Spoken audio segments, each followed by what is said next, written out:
చల్లగా పాడుతా తీయగా చల్లగా. డ్యూయెట్లోకి వెళ్తున్న ద్విగళ గీతాలు. ముందుగా పాడబోయేటటువంటి ఇద్దరు స్వరజ, అఖిలేశ్వర్. రండి. పాడబోయే పాట మొట్టమొదటిసారి సినిమాలో చూసి కూర్చోలేకపోయాను సీట్లో నేను. అంత అద్భుతమైన కంపోజిషన్ ఈ పాట. ఆరుద్ర గారి రచన, రాజేశ్వరరావు గారి సంగీతం, సుశీలమ్మ, పిబి శ్రీనివాస్ గారు అత్యద్భుతంగా పాడిన పాట మనసులోని కోరిక.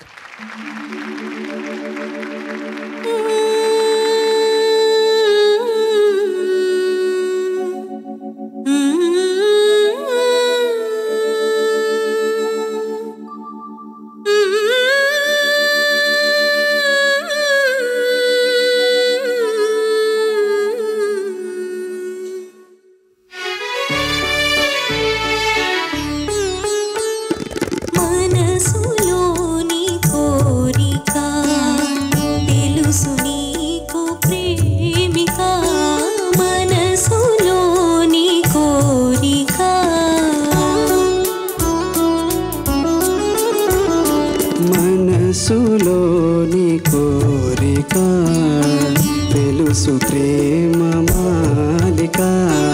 మనసులోని కోరిక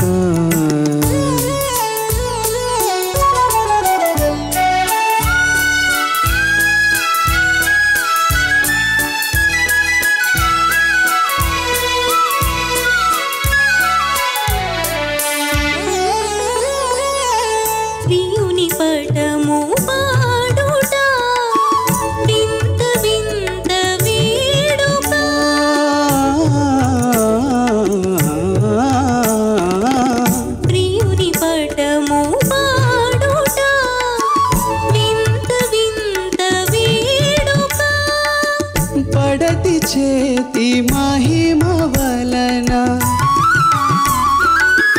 పడతి చేతి మహిమ వలన పటము పాడే గీతిక. మనసులోని కోరిక తెలుసు ప్రేమ మాలిక. మనసులోని కోరిక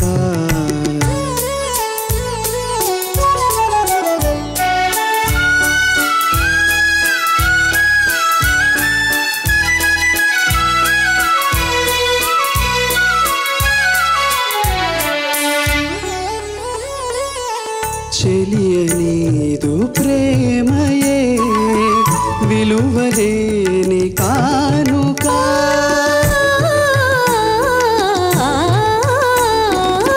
చెలియనీదు ప్రేమయే విలువలేని కానుక. మనసు తీర హాయి హాయి,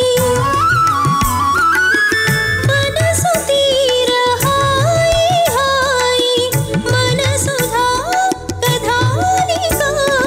మనసులోని కోరిక తెలుసు నీకు ప్రేమిక. మనసులోని కోరిక.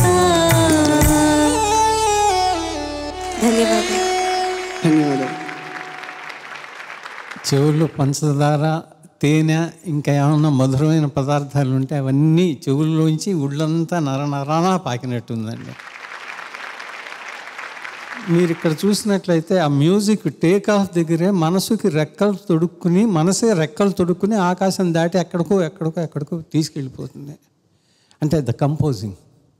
నా అదృష్టం ఏంటంటే పిబి శ్రీనివాస్ గారు వారి పుట్టినరోజున మా ఇంటికి వచ్చారు. వచ్చినప్పుడు ఆయన ఒక గొప్ప మాట చెప్పారు. విశ్వనాథ సత్యనారాయణ గారు వారి పాట విన్నారట. విని పావన్ శాస్త్రి గారిని అడిగారట, ఎవడ్రా అబ్బాయి ఈ పాట పాడింది అంటే పిబి శ్రీనివాస్ గారని.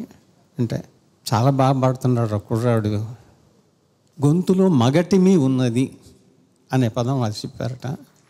సరే, ఇంటర్వ్యూ మా ఇంటి దగ్గర ఇచ్చిన ఇంటర్వ్యూలో మాట్లాడండి. ఇంకొకటి ఏంటంటే మీరు జాగ్రత్తగా పాడుకునేటప్పుడు మీరు ఎంజాయ్ చేస్తూ ఉండాలి.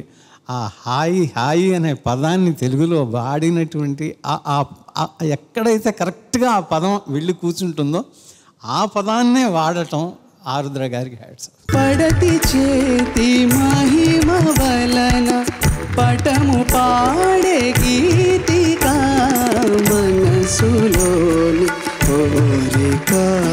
రాజేశ్వరరావు గారు ఈ పాటకి పిబి శ్రీనివాస్ గారిని ఎంపిక చేసుకోవడానికి 2 కారణాలు కనపడుతున్నాయి. ఒకటి, ఇది కాంతారావు గారి మీద కదా సినిమాలో, భీష్మ పాత్రధారి రామారావు గారు ఉన్నారు, ఆయన ఘంటసాల గారు పాడారు.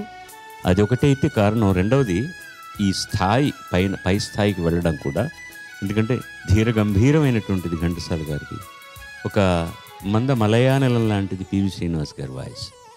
ఈ పాటకు ఇది కావాలని చేసుకున్నారు. బిఏ సుబ్బారావు గారు నిర్మాత భీష్మ, దీని తర్వాతే వచ్చింది అనుకుంటాను వారి సినిమా, పేరు గుర్తులేదు. ఆయనకి ఈ రాగం ఎంత ఇష్టమో అందుకోసమనే చేయించుకున్నారు అనుకుంటా. అందులో కూడా జగమే మారినది మధురముగా ఈ వేళ, నాకు చాలా ఇష్టమైంది చివరి లైను 2వ చరణంలో, మన సుధా కథానిక. ఎంత అందమైన మాట అది, సుధా కథానిక. ఈ కథానిక అమృతతుల్యమైంది అనేటటువంటి కథానికను వాడుకోవడం ఆయన అక్కడ, సుధా కథానిక. అమ్మ నీకు జోహార్లు, ఎందుకంటే ఆ సుధ తర్వాత చిన్న కమా ఇచ్చి నువ్వు కథానిక పాడినందుకు. లేదంటే మనసు తీర హాయి హాయి కలిపి పాడితే మన సుధా కథానిక అవుతుంది. అది అర్థం కాదు ఎవరికి. సుధాక ధానిక అలాగా వినపడుతుంది. మన సుధా కథానిక కరెక్ట్గా అన్నావు.